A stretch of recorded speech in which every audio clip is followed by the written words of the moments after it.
ಸೊಂಟದ ಸ್ವಾಧೀನ ಕಳೆದುಕೊಂಡು ಅಜ್ಜರಕಾಡು ಜಿಲ್ಲಾಸ್ಪತ್ರೆಯಲ್ಲಿ ಚಿಕಿತ್ಸೆ ಪಡೆಯುತ್ತಿದ್ದ ಅಪರಿಚಿತ ಯುವಕನ ಸಂಬಂಧಿಕರು ಪತ್ತೆಯಾಗಿದ್ದು, ಯುವಕನ ಹೆತ್ತವರು ಆಸ್ಪತ್ರೆಯಿಂದ ಬಿಡುಗಡೆಗೊಳಿಸಿ ಊರಿಗೆ ಕರೆದುಕೊಂಡ ಘಟನೆ ನಡೆದಿದೆ.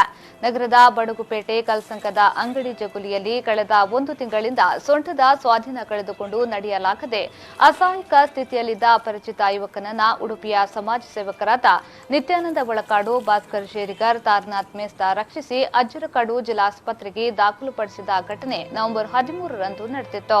ಸಮಾಜ ಸೇವಕರ ಮಾನವೀಯತೆಯ ಸೇವೆಗೆ ಧನ್ಯವಾದ ಸಲ್ಲಿಸಿದ್ದಾರೆ. ಉದ್ಯಮಿ ಭಾಸ್ಕರ್ ಶೇರಿಗರ್ ಅವರು ಯುವಕನ ಸೇವೆಗೆಂದು ಕಾರ್ಮಿಕನ ನಿಯೋಜನೆ ಮಾಡಿ ವೇತನ ನೀಡಿ ಸಹಕರಿಸಿ ಮಾನವೀಯತೆಯನ್ನ ಮೆರೆದಿದ್ರು. ಕಳೆದ 10-12 ದಿವಸದ ಹಿಂದೆ ಕಲ್ಸಂಕದ ಹತ್ತಿರ ಒಬ್ಬ ಅನಾಥನಾಗಿ ಒಂದು ಅಂಗಡಿಯ ಬದಿಯಲ್ಲಿ ಅವನನ್ನು ನಾವು ರಕ್ಷಣೆ ಮಾಡಿ ಅಜ್ಜರಕಾಡು ಆಸ್ಪತ್ರೆಗೆ ಅವನನ್ನು ದಾಖಲಿಸಿದ ನಂತರ ಈ ನಮ್ಮ ಮಾಧ್ಯಮದ ಮೂಲಕ ನಾವು ಮನವಿಯನ್ನು ಮಾಡಿತ್ತು.